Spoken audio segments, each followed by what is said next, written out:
அதை எப்படி செய்ய வேண்டும் என்பதை ரசூலுல்லாஹி ஸல்லல்லாஹு அலைஹி வஸல்லம் நமக்கு கற்றுத் தந்திருக்கிறார்கள்.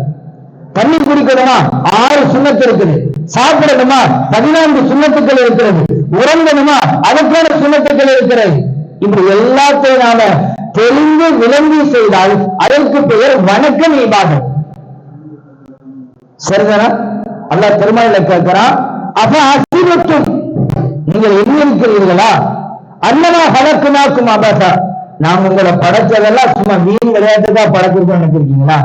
டைம் பாஸுக்கு நான் சொன்னேன் இல்லையா, பால்வெளி மண்டலம் 6 லட்சம் கேலக்சி எல்லாம் படைச்சிருக்கா, அது என்ன டைம் பாஸுக்கா? பார்க்கிறதுக்கு இந்த கேலக்சி எல்லாமே எப்படி இருக்குன்னா ஏதோ யாரோ உடுப்ப தெரியாத ஒரு பேசையை போன்று தெரியும். ஆனா எதுவுமே அல்லாஹ் படைத்த எதுவுமே அசையாம ஆடாமல் அப்படியே நிக்கல, எல்லாம் அசைஞ்சுதான் இருக்கு. அசையாம ஆடாம இருக்கிறது நானும் நீங்களும், மற்றது எல்லாமே ஓடிக்கிட்டு தான் இருக்கு. அப்ப ஹசிபத்து மன்னமா கலக்குனாக்கும் அபாசா அன்னக்கும் நிலையினால் ஆத்திருக்காவும், உலகத்தை நான் உங்களை வீணா படைக்கல அப்படின்னு அல்லாஹ் சொன்னது மட்டும் இல்லாம நாம் அதை மறந்து சில சமயங்களில பூமியில நாம் எப்படி வேணாலும் வாழ்ந்துட்டு போயிடலாம் அப்படின்னு நினைச்சீங்கன்னா அல்லாஹ் சொல்றான், அன்னக்கும் நிலையினால் ஆத்திருக்காவும், மீண்டும் நீங்கள் எங்களிடத்தில் வரமாற்றீர்கள் என்று நினைக்கிறீர்களா? எங்க ஊர்னால இங்கதான் வந்தாகணும், எங்கள்கிட்ட நீங்க வந்தாகணும் அப்படிங்கறத அல்லாஹ் சொல்றான். சரிதான்? அப்ப நம்முடைய வாழ்க்கையில நமக்கான ஒரு குறிக்கோள், நமக்கான ஒரு இலக்கு வேணும். நம்முடைய கோல் என்ன? உங்களுடைய கோல்கள் சொல்லுங்களேன் தம்பி, உங்க கோல் என்னமா? டாக்டர் ஆகுங்கிறது ஒரு நல்ல கோல். நீங்க ஜபருல்லா ஆடிட்டர் ஆகணும், மாஷா அல்லாஹ். ஆரிஃப் என்னவாகணும்? மெடிக்கல் டிபார்ட்மெண்ட்ல அவர் ஒரு உயர்ந்த நிலைக்கு வரணும். வேற யாரு? யாருக்கெல்லாம் கோலே எனக்கு இல்லைங்கிறார். யாருக்கெல்லாம் கோல் இருக்கு, யாருக்கெல்லாம் கோல் இல்லை? கோல் இல்லாதவங்க என்ன செய்யுங்க, இப்போ ஒரு கோல் செட் பண்ணு. கோல் செட்டிங் எப்படி பண்ணணும், அது சைக்காலஜிக்காக ஒரு தனி பாடம் இருக்கு, அதுக்கு 1 மணி நேரம் தேவைப்படும். அது இங்க பேச முடியாது, வேற நேரத்தில் பேசுவோம். சரிதானா? கோல் செட் பண்ணுங்க. நமக்கான ஒரு இலக்கு வேண்டும், இலக்கு இல்லாம எந்த வேலையும் செய்யக்கூடாது. பாருங்க, ஹதீஸ்ல வருகிறது ரசூலுல்லாஹி ஸல்லல்லாஹு அலைஹி வஸல்லம் அவர்கள் சில பேருடைய கோல் என்ன தெரியுமா? உலகத்துல பிறந்துட்டோம், பிறந்ததுக்காக வாழணும், வாழ்றதுக்காக சாப்பிடணும், சாப்பிடுறதுக்காக சம்பாதிக்கணும். ஒன்னத்துக்கு ஒண்ணு அப்படி வந்துகிட்டே இருக்கும். சாப்பிடறதுக்காக பிறந்திருக்கிறோமா? சில பேர் உலகத்துல பிறந்துட்டோம், வேற வழியே இல்லை, உயிர் வாழணுங்கிறதுக்காக சாப்பிடுறாங்க. சில பேர் உலகத்துல பிறந்ததே சாப்பிடுறதுக்காக தான். அது பார்த்தா தெரியும். சில பேரை எப்ப பார்த்தாலும் ஜங்க் ஃபுட் சாப்பிட்டுட்டே இருக்காங்க. சில பேர் உலகத்துல பிறந்தது சாப்பிடுறதுக்காகவே மாதிரி இருக்குது. அது நாம எதுக்கு சாப்பிடுறோம்? உலகத்துல பிறந்துட்டோமே, உயிர் வாழணுமே அப்படிங்கிறதுக்காக சாப்பிடுறோம். நல்லா விளைவிக்கிறங்க, நாம அல்லாஹ் இந்த உலகத்தில் நம்மை படைத்ததுக்கு ஒரு நோக்கம் இருக்கிறது. அந்த நோக்கம் அல்லாஹ்வை வணங்குவதற்காக என்ன அல்லாஹ் சொல்லிட்டான். அப்ப நாம நமக்கான சில இலக்குகள், ஒரு கோல் நமக்கு இருக்கும். காலையில நம்ம ஊர்ல தான் பார்க்கலாம், இங்க இருந்து பறவைகள் பறந்து அப்படியே காட்டு பகுதிக்கு பறந்து போகுது. அது மாதிரி மாலை நேரத்துல எல்லாமே மறுபடி ஊருக்குள்ள பறந்து வரும். பெரும்பாலும் எங்க மதரசாவில ஃபைசுல் அன்வார் மதரசாவில உள்ள மரங்கள்ல அப்படியே நைட் நேரத்துல தங்கி இருக்கும். இப்படி பல இடங்கள் நம்ம பார்க்கலாம். இதை பற்றி நபி அவர்கள் அழகாக சொன்னார்கள். சில பேருடைய கோல் என்னவாக இருக்கு தெரியுமா? நாம வாழும் போது கஷ்டம் இல்லாம வாழணும், அதற்காக நிறைய சம்பாதிக்கணும். நம்ம மரணிச்சுட்டாலும் நம்முடைய சந்ததிகள் கஷ்டம் இல்லாம வாழணும், அதற்காக நாம சேரிச்சு வச்சுட்டு போன்னு நினைக்கிறாங்க.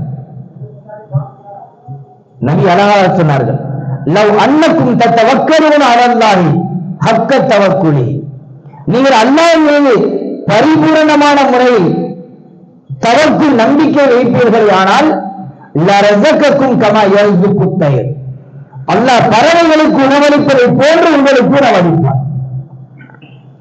எப்படி பறவைகளுக்கு உணவளிக்கிறார்? தகுது ஹிமாசன், அது காலை நேரத்தில் வெறும் வயிற்றோடு செல்கிறது. மாலை நேரத்திலே வயிறு நிரம்பிய நிலையிலே வருகிறது. எந்த பறவையும் வேட்டைக்காக சென்ற நேரத்துல நாளைக்கு நமக்கு தேவைப்படும் நீங்க நல்ல மீன் மாட்டுது அப்படின்னு எந்த மீனையும் பிடிச்சு மரத்தினுடைய கிளைகளிலே அல்லது அங்க இருக்கக்கூடிய முள்களிலேயோ மாட்டி வச்சுட்டா வாரது நாளைக்கு வந்து சாப்பிட்டுக்கலாம். உணவை தேடி போது அல்ல உணவு கொடுக்கிறா, சாப்பிட்டுட்டு அது வந்தது.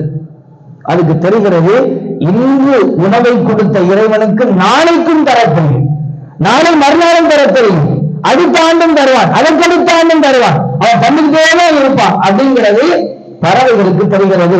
அதுபோல நீங்கள் நம்பிக்கை வையுங்கள் என்று அல்லாஹ் சொல்லுகிறார். உலகத்துல பிறந்துட்டோம் இல்லையா, நமக்கு என்னென்ன கிடைக்கணுமோ அத்தனையும் கிடைத்தே தீரும். அதெல்லாம் நமக்கு கிடைக்காம ஒரு சொட்டு தண்ணீர் அதுவும் எழுதப்பட்டுதான் நம்ம வாய்ப்புல போகணும். உறுதிகளை சொல்லுவார்கள், हर दाने पर खाने वालों का नाम लिखा हुआ है. சாப்பிடுவோம், சாப்பிடுகிற பொழுது ஒரு பருக்கை கீழே விழுகிறது. அந்த பருக்கை நம்ம பேர்ல இல்லைன்னா 4 எறும்புகள் வந்து அந்த பருக்கையை தூக்கிட்டு அப்படியே அந்த கூண்டுக்கு தூக்கிட்டு போகுது. பார்த்திருக்கீங்களா? அந்த பருக்கை நமக்கு எழுதப்பட்டதா? அந்த எறும்புகளுக்கு எழுதப்பட்டது. हर दाने पर ஒவ்வொரு பருக்கையின் மீதும் காணையாளர் காணாம் சாப்பிடுபவர்கள் யார் என்பதை லிக்காகுவார்கள் எழுதப்பட்டிருக்கிறது. என் பேர்ல எழுதப்பட்ட பருக்கை என்னுடைய வாய்ப்புல போகாம என் உயிர் கைப்பற்றப்பட மாட்டாது. எனக்கு என் பேர் எழுதப்பட்ட தண்ணீர் உணவு எங்கெங்க இருக்குதோ அதெல்லாம் நான் சாப்பிட்டதுக்கு பிறகுதான் நான் மௌத்தாகுவேன். அப்ப நமக்கானது எல்லாமே அல்லாஹ் எழுதி முடிவு பண்ணி வச்சிருக்கிறான். அதை நம்ம தேடி ஓட வேண்டியதில்லை, அதற்காக வாழ்நாள் முழுக்க கழிக்க வேண்டியதில்லை, அதற்காக இங்கிருந்து ரொம்ப கஷ்டப்பட்டு அடைய வேண்டியதில்லை.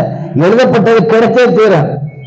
அதனால அழகாக அரபியில சொன்னாங்க, அந்நசீபு யுசீபு வலவுக்கான பயணத்தை நமக்கு கிடைக்கணும்னு இருந்த ஒண்ணு அது கிடைக்கும் எல்லாம் முடிவு செய்திருந்தால் 2 மலைகளுக்கு மத்தியில் இருந்தாலும் அது நமக்கு கிடைத்தே தீரும். அந்நசீபுலா யுசீபு வலவுக்கான பயண சபத்தை நமக்கு கிடைக்க கூடாதுன்னு முடிவு செய்யப்பட்டிருந்தால் அது நம்முடைய 2 உதடுகளுக்கு மத்தியில் இருந்தாலும் அது நமக்கு கிடைக்காம போயிடும். அதான் நான் சாப்பிட உதாரணம் சொன்னேன். நம்ம ஒரு பருக்கை வாய்க்குள்ளதான் இருந்து கீழே விழுந்தது, அது நமக்கானது அல்ல. அதை நம்ம எடுத்து சாப்பிட்டா அது நமக்கானது இல்லைன்னா அது நமக்கானது இல்லை. சரிதானா? நான் இப்ப உங்களிடத்துல ஒரே ஒரு தலைப்புல நான் உங்கள்கிட்ட பேசலாம்னு நினைக்கிறேன். இப்ப இதுவரைக்கும் பேசவே இல்லையா அப்படின்னு நினைக்காதீங்க, இனிமேல் தான் பேச போறேன். இதுவரைக்கும் பேசினது முன்னுரை, இனிமேல் தான் பொருளடக்கம் இருக்குது, அதுக்கப்புறம் முடிவுரையெல்லாம் இருக்குது. சுருக்கமும் பிடிச்சிருவேன், முடிஞ்சவரை கொஞ்சம் வேகமாகவே போற. மரியாதைக்குரிய சார் வந்திருக்காங்க, அவங்க என்னை விட நிறைய விஷயங்கள் உங்களுக்கு நிறைய பேசுவாங்க, ரொம்ப பயனுள்ளதா இருக்கு. நான் பேசி அவங்களுக்கான நேரத்தை கெடுத்துறதுனா நான் நினைக்கிறேன். நாம இன்னைக்கு பேச போறது முக்கியமான விஷயம் செல்ஃப் டெவலப்மெண்ட், சுய மேம்பாடு. நான் மேம்படுத்துவதற்காக எந்தெந்த வழிகள் எல்லாம் நான் முயற்சி பண்ணணும் அப்படிங்கிறதுல நிறைய வழிகள் இருந்தாலும் நான் சைக்காலஜிக்கலாக உங்களுக்கு ஒரு 4 வழிமுறைகள் சொல்ல போறேன். ஒரு 4 டெவலப்மெண்ட், செல்ஃப் டெவலப்மெண்ட், சுய மேம்பாட்டுக்காக நாம செய்ய வேண்டிய 4 வழிகள். 1 ஸ்பிரிச்சுவல் டெவலப்மெண்ட். என்னது? ஆன்மீக வளர்ச்சி. நாம அல்லாஹ்வுடைய அடியார்கள், நீங்க ஆரம்பத்தில் சொன்னீங்க இல்லையா, அல்லாஹ்வுடைய அடிமைகள். நாம் எந்த அளவுக்கு அல்லாஹ்வுக்கு அடிமைகளாக இருக்கிறோம். 2வது செல்ஃப் டிசிப்ளின், சுய ஒழுக்கம். நாம் எந்த அளவு சுய ஒழுக்கத்தோட இருக்கிறோம். 2வது. 3வது பிசியாலஜி, உடலியல். நம்ம எந்த அளவுக்கு ஆரோக்கியமாக இருக்கிறோம். நம்முடைய உடலை அல்லாஹ் அமானியமாக தந்திருக்கிறான். இந்த உடம்பை நம்ம எப்படி ஆரோக்கியமா வச்சுக்கிறது? இது எத்தனாவது? 3வது. 4வது டெவலப்பிங் நாலேஜ், நம்முடைய அறிவை வளர்த்தல். நாம் இப்படியே இருந்துடக்கூடாது, நம்ம இப்படியே இருக்க வந்தவர்கள் அல்ல, நாம் அடுத்தடுத்த கட்டத்தை நோக்கி பயணிப்பவர்கள். 3வது ஆன்மீக வளர்ச்சியில நான் உங்களுக்கு ஒரு 4 விஷயங்கள் சொல்லுவேன். முதலாவது நம்ம ஈமானின் பலம் அறிதல். நம்ம ஈமான் உள்ளவர்கள், மூமின்கள், நம்முடைய பலம் என்ன? சஹாபாக்கள் எப்படி இருந்தாங்க?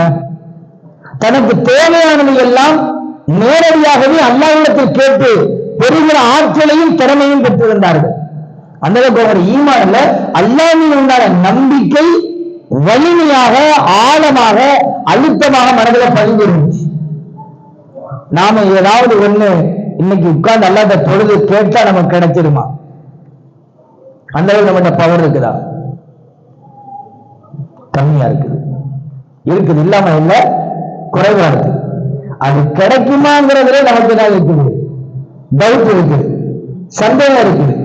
கண்டிப்பா எல்லாம் தருவாங்க நம்பிக்கை சஹாபாக்களிடத்துல இருந்துச்சு. நமக்கு அந்த ஈமான் நம்மகிட்ட பலமாக இருக்கணும். சஹாபாக்களுடைய ஈமானுடைய பலம் ரொம்ப பெரியதாக இருந்தது, ரொம்ப வலிமையாக இருந்தது. அந்த வலிமையான ஈமான் நமக்குள்ள கொண்டு வரணும். அதுல நிறைய வரலாறுகள் இருக்குது, நிறைய செய்திகள் உங்கள்கிட்ட பேசலாம். அவர்கள் சிங்கத்தை பார்த்து கூட அவர்கள் பயந்து ஓடியதில்லை. சிங்கத்துக்கு பேசினாங்க. அந்த சிங்கம் அவர்களை அழைத்து கொண்டு போய் அவங்க வந்த கூட்டத்தாட்ட விட்டுட்டு போனதாக வரலாறுகளை பதிவாக இருக்கு. அப்ப அவங்க இதை பார்த்து பயந்ததில்லை. அவங்க அல்லாஹ்வுக்கு மட்டுமே பயந்தார்களே தவிர அல்லாஹ்வுடைய படைப்பினங்களுக்கு அவர்கள் பயப்படவில்லை. நமக்கு இன்னைக்கு என்ன தெரியுமா? அல்லாஹ்வுடைய படைப்புகள் எல்லாத்துக்கும் பயம் இருக்கு, அல்லாஹ்வுக்கு மட்டும் பயம் இல்லை. ஏன்னா அவன் கண்ணுக்கு தெரியல, அல்லாஹ்வுடைய படைப்புகள் எல்லாமே கண்ணுக்கு தெரிகிறது. கண்ணுக்கு தெரிஞ்சதுக்கெல்லாம் நமக்கு பயம் இருக்காது. கண்ணுக்கு தெரியாத, நான் சொன்னல, இவ்வளவு பெரிய பிரபஞ்சத்தினுடைய ஆட்சியாளர், அதிகாரி, அரசன் அந்த அல்லாஹ்வுக்கு நம்ம மேல நமக்கு பயம் இல்லை. சரிதானா? அவன் முதலாவது ஈமானுடைய பலம், நம்முடைய ஈமான பலப்படுத்துறதுக்கு நாம என்ன செய்யணும்? அல்லாஹ்வுடைய ஆட்சியர்கள், வல்லமைகள், அவன் எப்படியெல்லாம் அவன் உலகத்தில் நமக்கு எவ்வளவு செய்திருக்கிறான், இதெல்லாம் நம்ம அடிக்கடி பேசணும். பேசுறதுனால என்ன செய்யும்? ஈமான்ல பலம் உண்டாகும். ஒண்ணுமே இல்லைங்க. நம்ம இப்போ எந்த காலத்துல வாழ்றோம்? ஏஐ காலத்துல வாழ்றோம். நான் ஒரு சைக்காலஜி ஒரு பாடம் ரெடி பண்ணி வச்சிருக்கிற ஏஐ பற்றி உண்டான அறிமுகம். ஏஐ என்பது நமக்கு சாபமா அல்லது வரமா? அது ஒரு தனி பிரசன்டேஷன் இருக்கு. என்ன சொன்னீங்க? என்ன அங்க போங்க, சாபம் அந்த காலத்துல வாழவே முடியாது. போனும் சாபம் தான். எதெல்லாம் நம்ம ஸ்கிரீனா நினைக்கிறோமோ அத்தனை ஸ்கிரீன் என்னதான்? சாபம் தான். இல்லாம இருக்க முடியுமா? நம்ம ஆளுங்க சாப்பாடு இல்லாம கூட இருந்துருவாங்க. என்ன இல்லாம இருக்க முடியாது, போன் இல்லாம இருக்க முடியாது. ஏஐ நமக்கு வரம் தான்.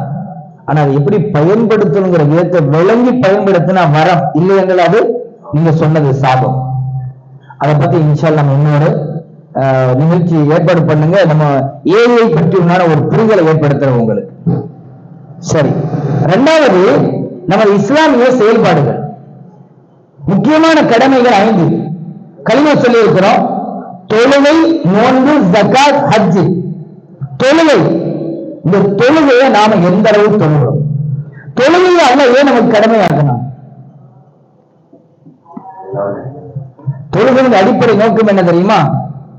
நாம அல்லாஹ்வுடைய அடியார்கள் என்பதை வெளிப்படுத்துவதற்கான ஒரு வணக்கம் தான் தொழுகை.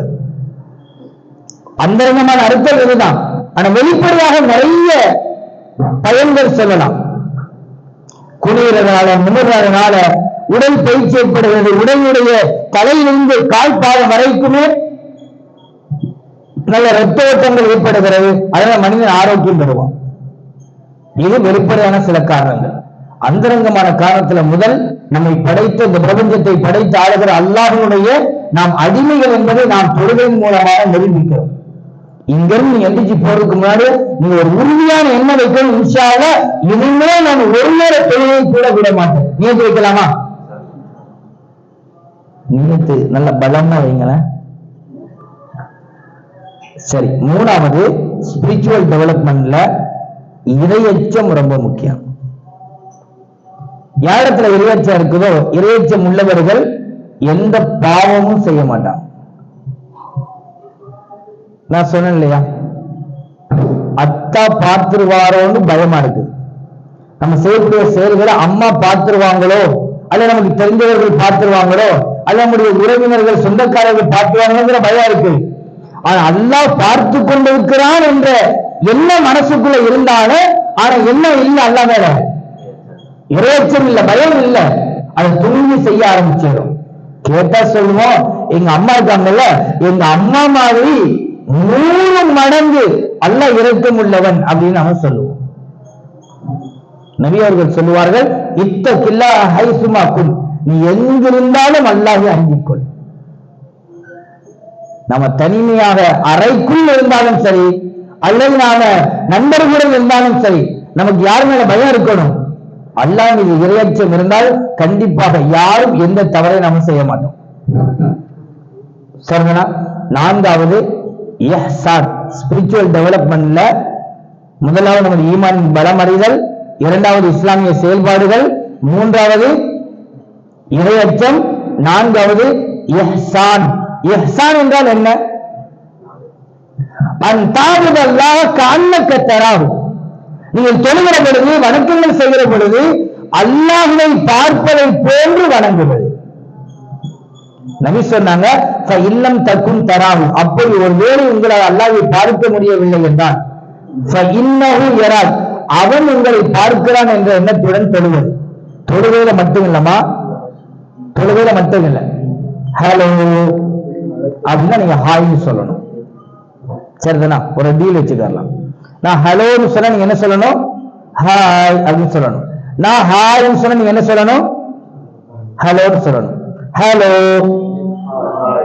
Hi, hi. எல்லாரும் இங்கதான் இருக்கீங்க, கவனிங்க.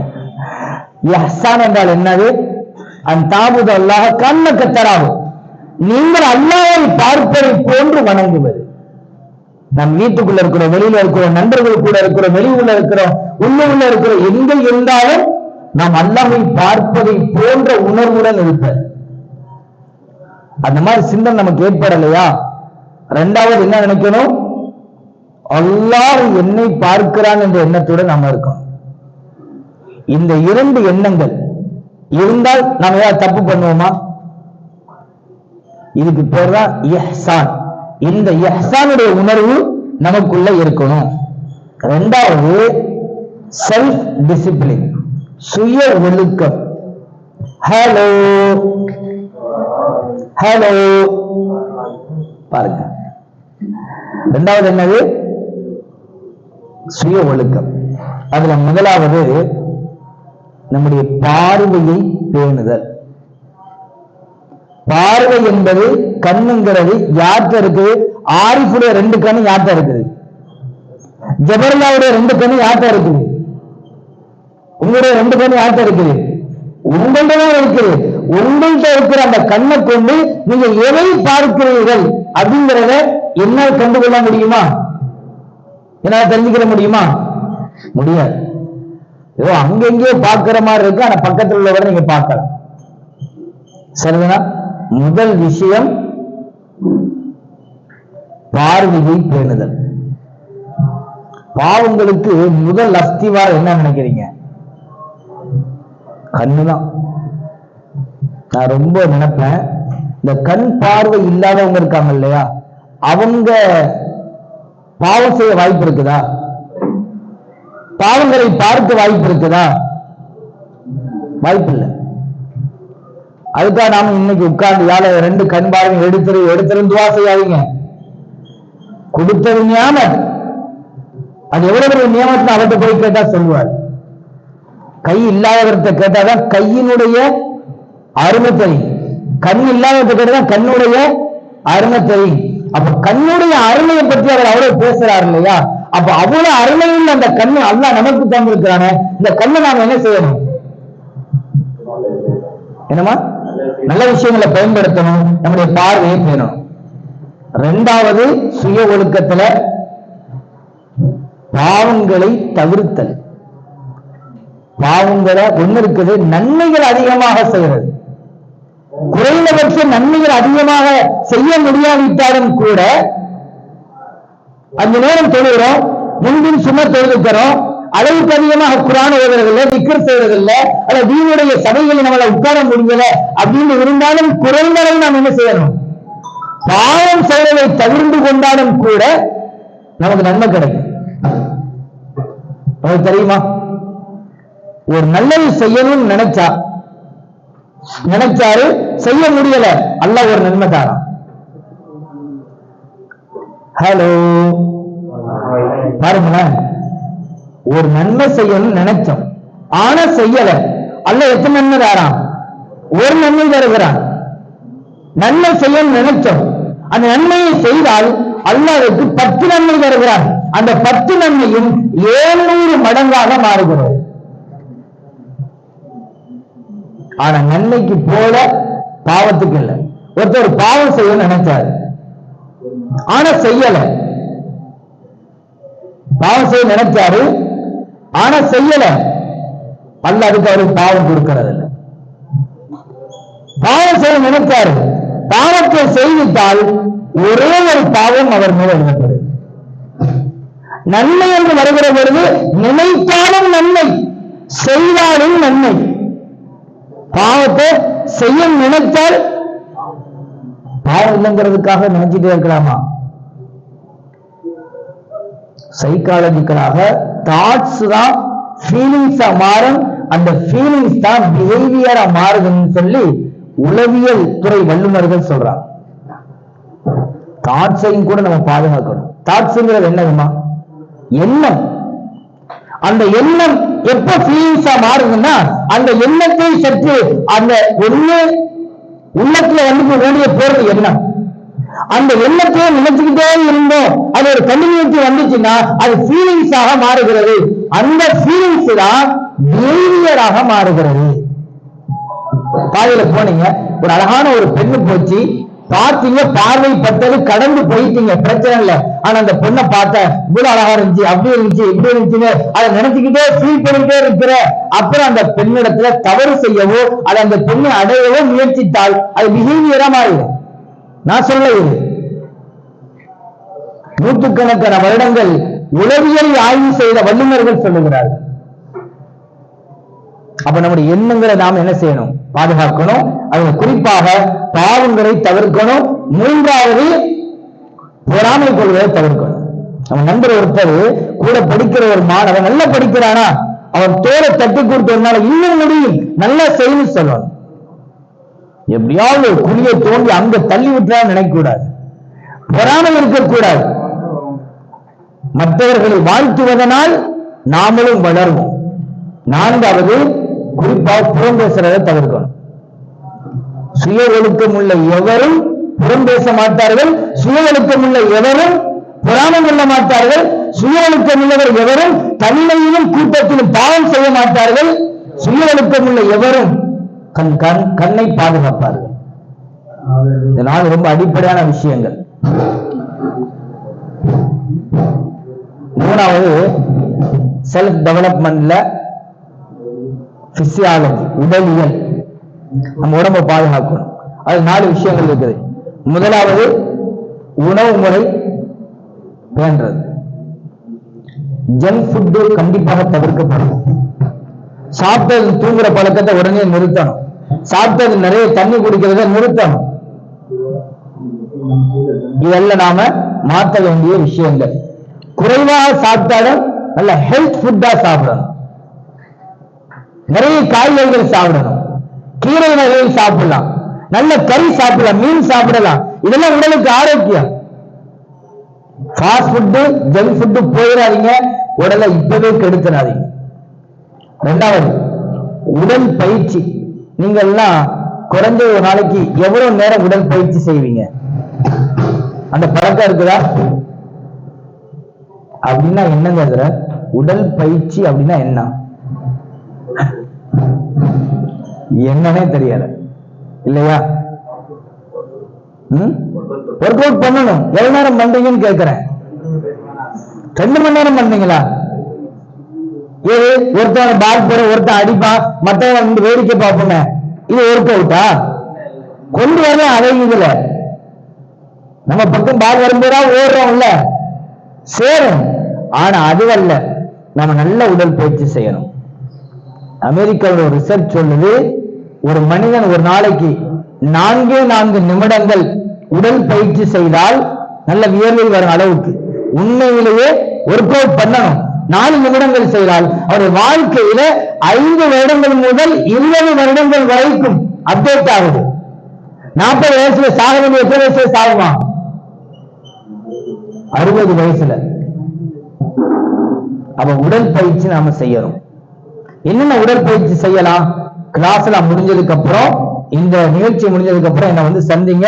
என்னென்ன உடற்பயிற்சி செய்யணும் நான் உங்களுக்கு சொல்லித்தரேன், கத்துக் கொடுக்கிறேன். சரிதானா? 3வது இரவு தூக்கம். நீங்க என்கிட்ட தான் சொல்ல போறீங்க, நான் யார்ட்டையும் சொல்ல மாட்டேன். நேற்று இரவு கடைசியா நீங்க எத்தனை மணிக்கு தூங்குனீங்க அப்படிங்கறத சொல்லுங்க, பார்ப்போம். Open talk. நான் ஒரு சில ஐடியாக்கள் தருவேன். 11 தம்பி 11 தூங்கினா. ஜபர்லா என்னடா போடா 9 தூங்கிருக்கான் பாரு. அவன் எல்கேஜி யூகேஜி பிள்ளைங்க 9 தூங்கணும். காலேஜ் போயிட்டு இருக்கிற இன்னும் 9 தூங்குறங்க. சரி, அவர் 11. 12 தூங்குனது யாரு? 12 தூங்குனது 12 1 2 பேர் இருக்கா. 2 மணி. அல்லாஹ் குர்ஆன்ல சொல்றான், வஜஅல்னா நௌமக்கும் சுபாதா, நாம் உங்களுக்கு உறக்கத்தை தூக்கத்தை ராஹத்தன் அபுதானிக்கும், இந்த உடலுக்கு ஆரோக்கியமாக ஆக்கியிருக்கிறோம். சீக்கிரமாக தூங்கணும், சீக்கிரமாக எழுந்திருக்கணும், நல்ல உடல் பயிற்சி செய்யணும். நாம சீக்கிரம் தூங்காத ஒரு சமுதாயம். தாமதமா லேட்டா தூங்கி லேட்டா எழுந்தா அன்னைக்கு நாள் எப்படி இருக்கும்? விளங்குமா? விளங்கிடும். என்ன செஞ்சிட? விளங்கிடும். அதனால நாம நம்முடைய உடலை பாதுகாக்க வேண்டும். உடலுக்கான முழு ஆரோக்கியம் தூக்கத்துல தான் இருக்கு. சிஸ்டத்துல ரீஃப்ரெஷ் கொடுக்குறவங்க இல்லையா, மனித உடலுக்கான ரீஃப்ரெஷ் என்னது? போனுக்கு சார்ஜ் போறீங்க, உடலுக்கு ரீஃப்ரெஷ் கொடுக்கணும் இல்லையா? கொடுத்தாதானே மறுபடியும் அது பழைய நிலைமைக்கு வரும். அது எதுல இருக்குன்னா தூக்கத்துல இருக்கு.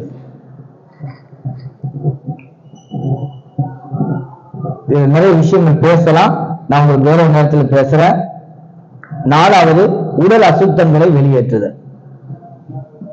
ஒரு நாளைக்கு குறைந்தது 2 தடவைகள் உடல் அசுத்தங்களை வெளியேற்றணும்னு சொல்றாங்க, காலையிலையும் மாலையிலையும்.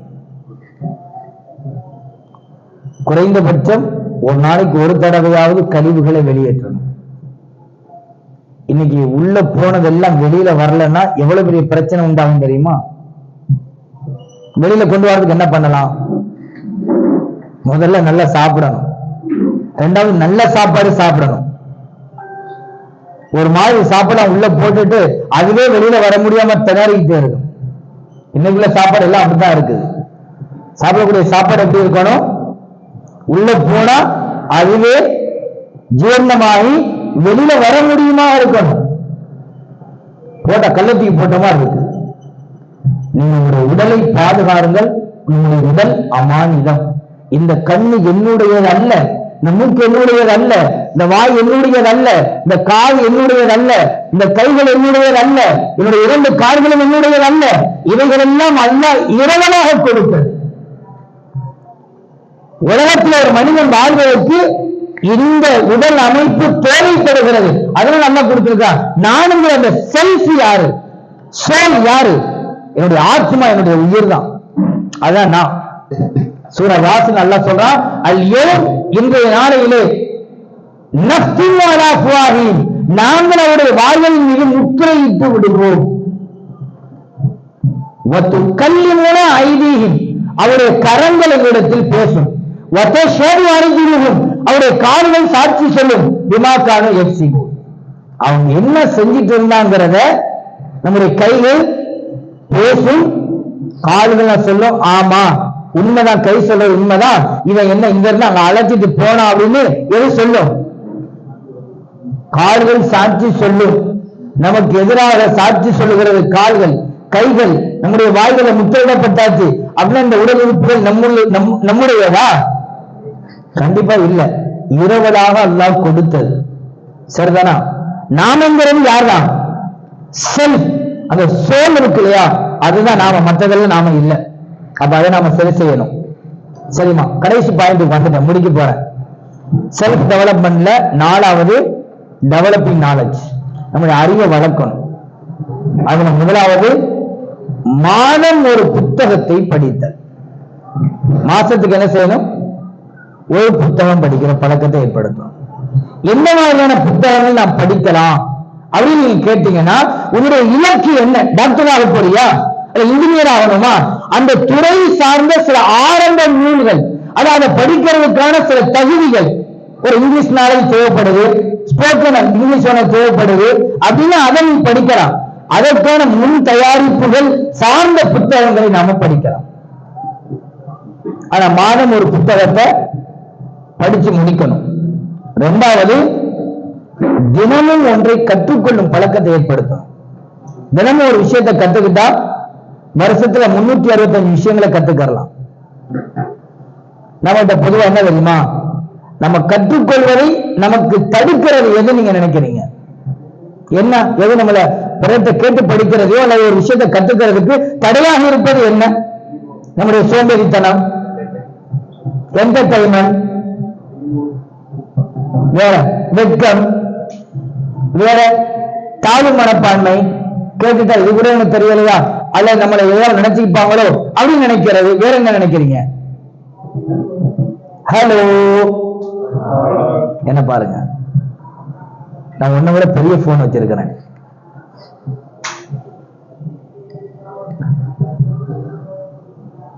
கொஞ்சம் கவனிங்க.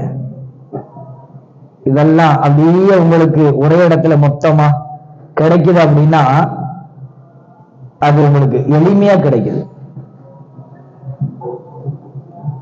தினமும் ஒரு விஷயத்தை கத்துக்கிறோம்.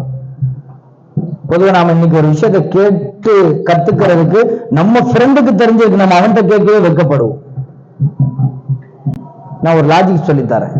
இன்னைக்கு தெரியாத ஒரு விஷயத்த வெட்கப்பட்டு அதை கேட்டு கத்துக்கிறலன்னா அந்த விஷயம் நாளைக்கு நமக்கு தெரியுமா? நாளை மறுநாளைக்கு தெரியுமா? அடுத்த மாசம், அடுத்த வருஷம் தெரியுமா? காலம் முழுக்க தெரியாமலே போயிடும். நான் வெட்கத்தை கொஞ்சம் உதவி தள்ளிட்டு இன்னைக்கு அதை கேட்டு தெரிஞ்சுக்கிட்ட அந்த விஷயம் இன்னைக்கு எனக்கு தெரியுமா தெரியாதா? நாளைக்கு, அடுத்த மாதம், அடுத்த வருஷம் எனக்கு தெரியும். அதனால நாம கற்றுக்கொள்வதில் எந்த வெட்கமும் வரக்கூடாது. எதை படிக்கணும் அதை படிக்கணும். 3வது, அன்றாட நிகழ்வுகளை அறியணும். இன்னைக்கு காலகட்டம் எப்படி போயிட்டு இருக்குது, அரசியல் அமைப்புகள் என்ன, நம்முடைய நாட்டு நடப்புகள் என்ன அப்படிங்கிறத பற்றி தினந்தோறும் நாம் அறிந்து கொள்ள வேண்டும். அன்றாட நிகழ்வுகளை, இல்லைன்னா உலகத்திலே வாழ முடியாது. 4வது, மொழி அறிவை மேம்படுத்துதல். குறைந்தபட்சம் நம்மள ஒருத்தருக்கு 5 மொழிகளாவது தெரிஞ்சிருக்கணும். எத்தனை மொழிகள்? குறைந்த அளவு 5 மொழிகள். 5 மொழிகள் நாம் தெரிந்திருப்பது நாம் 5 நபர்களுக்கு சமமானவர்களாக இருப்போம். எனக்கு ஹிந்தி தெரியுதா? ஹிந்தி தெரிந்த ஒருவர் என்னுடன் இருக்கிறார். எனக்கு ஆங்கிலம் தெரியுதா? ஆங்கிலம் தெரிந்த ஒருவர் என்னுடன் இருக்கிறார். அரபி என்னால சரளமா பேச முடியுதா? அரபி சரளமா பேச தெரிந்த ஒருவர் என்னுடன் இருக்கிறார். அப்படி எனக்கு 5 மொழிகள் தெரியும் என்றால் நான் எத்தனை பேருக்கு சமம்? 5 நபர்களுக்கு சமம். அதனால நாம என்ன செய்யணும்? தினந்தோறும் ஒரு விஷயத்தை கற்றுக்கொள்ளணும். நாளை ஒரு புத்தகத்தை படிக்கணும். அன்றாட நிகழ்வுகளை நாம தெரிஞ்சிருக்கணும். அதே போல மொழி ஆற்றல் நமக்கு ரொம்ப முக்கியம். சரிதானா? நான் ஒரு சின்ன ஒரு பயிற்சி முறை மட்டும் நான் உங்களுக்கு சொல்லிட்டு நான் முடிச்சுக்கிறேன்.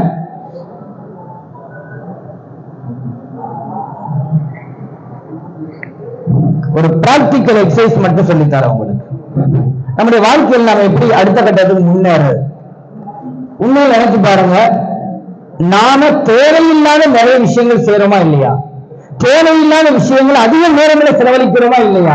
இந்த நேரங்களை எல்லாம் எப்படி மீதப்படுத்துவது? அதுக்கு என்ன செய்யலாம்? பிராக்டிக்கல் எக்ஸசைஸ் சிம்பிளா நான் சொல்றேன்.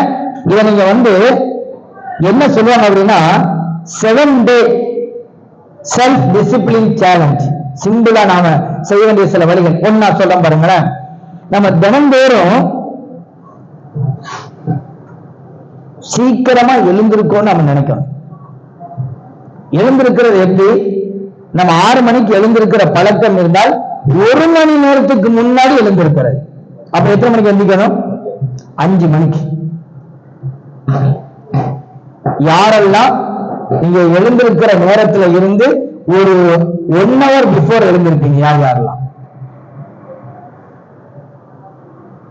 எழுந்திருக்கலாமா? யாரு சும்மா கைகளை உயர்த்தலாம், தாராளமா ஃப்ரீ தான், கைகளை உயர்த்துங்க, ஃப்ரீ தான். என்னடா 2 பேர் தானடா, 3 பேர் தானே? எத்தனை மணிக்கு எந்திப்பீங்க? 6 மணிக்கு எந்திக்கிறீங்க. 5 மணிக்கு எந்திக்க முடியாதா? Just 1 hour. நான் என்னுடைய வாழ்க்கையை நான் என்னை சரி செய்வதற்காக, நான் என்னை உலகத்திலே எல்லாருக்கும் முன்னாடி என்னை மேம்படுத்துவதற்காக, நான் ஒரு முன்னோடியாகுவதற்காக என்னால ஒரே 1 மணி நேரம் தியானம் செய்ய முடியாதா? எப்படி உங்க கோல் அடைய முடியும்? நமக்கான இலக்கியம் நம்ம எப்படி அடைய முடியும்? நான் எவ்வளவு நேரம் கேட்டேன்? ஒரே 1 மணி நேரம். 1 மணி நேரம் இல்ல, ஒரே 1 மணி நேரம். 5 மணிக்கு எந்திக்கிற நாம 4 மணிக்கு எந்திக்கலாம். 6 மணிக்கு எந்திக்கிற நாம என்ன செய்யலாம்? 5 மணிக்கு எந்திக்க போறோம். அவ்வளவுதான். 1 மணி நேரத்துக்கு முன்னாடி எழுந்து பழகிறது. நீங்களே ஒரு கணக்கு வச்சுக்கிறீங்க. நான் டெய்லி 7 மணிக்கு எந்திக்கிறேன், இன்னும் 6 மணிக்கு எழுந்திருப்பேன். ரொம்ப சிம்பிள். இன்னைக்கு 6 மணிக்கு எந்திச்சா கூட தொழுகைலாம் ஃபஜர் கிடைச்சிடும். சரிதானா? 2வது இது வழங்கிட்டீங்களா? 1வது. 2வது, நான் தினந்தோறும் இன்ஷா அல்லாஹ் இனிமேல் 1 மணி நேரம் ஸ்கிரீன் டைம் நிறைய கொடுக்குறோம் இல்லையா? அதுல 1 மணி நேரத்தை நான் இன்னையில இருந்து நான் குறைச்சிப்பேன். யார் குறைச்சிப்பீங்க?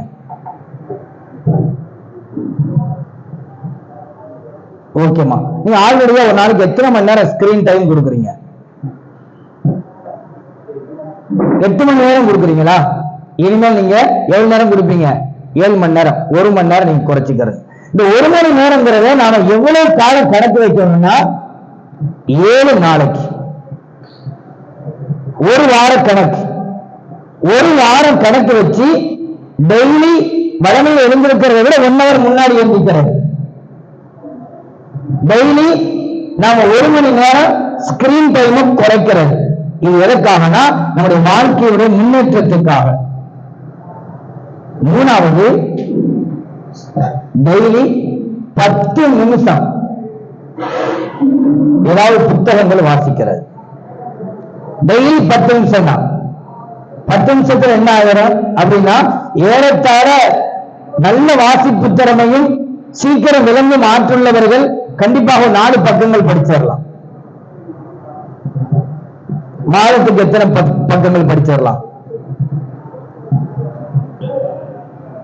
நான் சொன்ன ஒரு புத்தகம் படிச்சிடலான்னு. ஒரு நாளைக்கு 4 பக்கம், 30 நாளைக்கு 30 30 30 30 120 எளிமையா படிச்சிடலாம் ஒரு புத்தகத்தை. சரி, அதே மாதிரி தொழுகைக்கான நேரங்களுக்கு நம்ம தொழுகைக்கு போயிடும். முதல் 1 வாரம் 5 வக்தும் கரெக்டா தொழுதுகிட்டே வாங்கல. அதுக்கு அடுத்தடுத்த வாரங்கள்ல முன்பின் சுண்ணத்துக்கு சேர்த்து தொழுகிற பழக்கம். இது 7 days பிராக்டிக்கல் தான். 7 நாட்களாக வச்சு என்ன செய்யறது? முன்னேறி போறதுக்கான ஒரு எளிமையான ஃபார்முலா. அடுத்தது, ஒரு தவறான பழக்கத்தை 7 நாளைக்கு முதல்ல விட்டு பழகிறது. நமக்குள்ள தெரியும் எனக்கு என்னென்ன தவறான பழக்கம் இருக்குங்கிறது. எனக்கு தெரியும், உங்களுக்கு தெரியும். உங்களுக்கு தெரிஞ்ச ஏதாவது ஒரு தவறான பழக்கத்தை ஒரு 7 நாளைக்கு அவாய்ட் பண்றது. பண்ணலாமா? உங்கள்ட்ட நிறைய இருக்குன்னு நான் சொல்லல. அப்படி இருந்தா விடலாமா? ஒரே ஒரு பழக்கத்தை, நிறைய பழக்கம் இருக்கும், ஏதாவது ஒரு பழக்கத்தை நாம் விட்டு பழகுவது. இப்படி இருந்தால் இன்ஷா அல்லாஹ் 7 நாட்களில் மனசுக்கு நம்ம கட்டுப்படுறதுங்கிறது குறை. அப்புறம் நாம் என்ன செய்வோம்? சுயமாக அடுத்து சிந்திக்கவும், அடுத்து நன்றாக செயல்பட நம்ம ஆரம்பிச்சிருவோம். இன்ஷா அல்லாஹ் பேசின விஷயங்களை நம்முடைய வாழ்க்கையில் கொண்டு வருவதற்கு வல்ல அல்லாஹ் நம் அனைவருக்கும் தௌஃபீக் செய்வானாக. வஆகிரு தஅவானா அல்ஹம்துலில்லாஹி ரப்பில் ஆலமீன். வஸ்ஸலாமு அலைக்கும் வரஹ்மத்துல்லாஹி வபரகாத்துஹு.